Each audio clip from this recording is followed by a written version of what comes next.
This is Lee. He's our future Olympic record breaker. And he's going to show us how to get the best out of the Samsung Health app. Hi, Lee. Hi, Sam. So, give us the need to knows. So, I love using this app for one particular reason. Already, automatically today, it's recorded my steps, which has been 2,041 steps. Ooh. And I've done 94 calories. So, the same amount as a small biscuit. You could say that, a very small biscuit. So, how does it keep you on track whilst you're on the track? Well, I like to use the heart rate monitor. Go to measure now. Place my finger on the sensor. Wow, so this is live footage.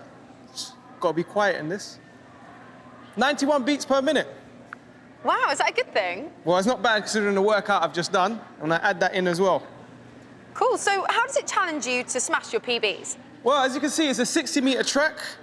I'm gonna do this in under 7 seconds. Watch this pace. Wow, under 7 seconds? Under 7 seconds. Yeah, I do that running for the bus, Lee. Yeah? I don't do buses. Good luck. Still need help? Our Samsung stars are on hand to get you up and running. Call our UK-based experts any day from 8 a.m. till 10 p.m. on 0330 726 9000.